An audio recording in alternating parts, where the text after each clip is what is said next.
Here at SEC Media Days, joined by the Alabama legend himself, Roman Harper. And I want to start with this. We hear a lot coming in the Media Days here about Nick Saban and his legacy. They're saying if he can't get back to the playoffs, will his legacy be tarnished? Are you buying into that? Because, you know, when people would doubt Alabama, that seems when they come roaring right back.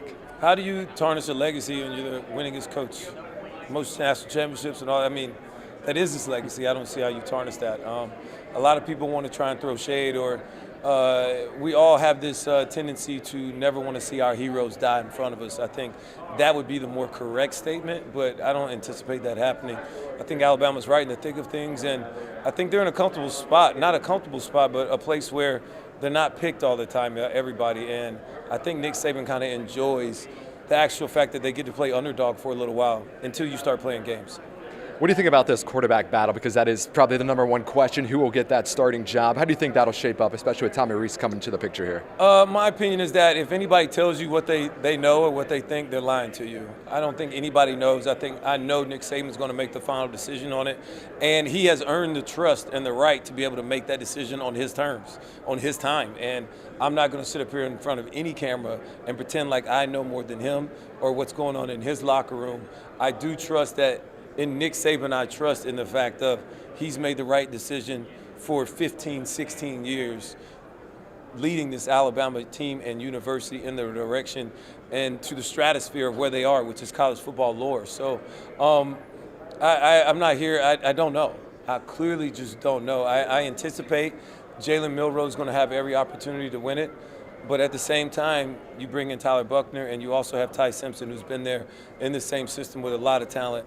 And it should be competition-driven, and the best player you always plays. It doesn't matter what year they are. That's what I've noticed out of Nick Saban since he's been there. I got to ask you, as a defensive guy, what do you make of Kevin Steele coming back and really helping this defense again? Hopefully it helps, but I know they're going to run a lot of the same looks and defenses. So the biggest thing is when and how you call plays as a defensive coordinator. And for me, it's not so much about the coach. I don't care about that. The most important thing is creating turnovers on defense.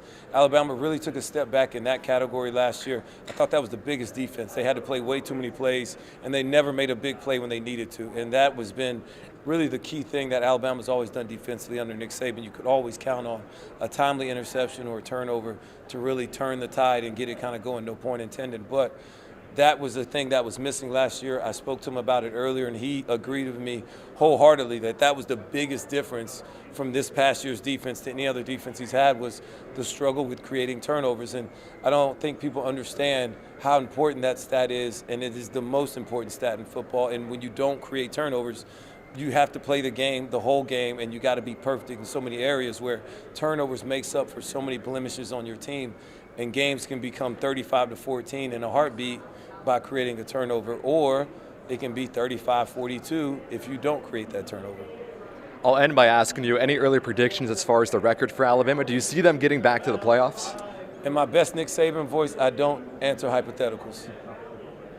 Awesome. Well, thank you for the time. Congratulations on Alabama Sports Hall of Fame. Man. Thank you, man. Thank you. That was another honor to me. I was proud to share it with my family and everybody from Prattville that's always supported me and loved me back home. My mom and my dad, truly a blessing, and my family and my siblings. So it was really cool, and I got to have my kids there. And they actually were like, Dad, you were kind of good. So I think that's the part, because they don't know me as a football player. They only know me as dad. Awesome. We love it. Thank you again. Yeah, send it back to you guys.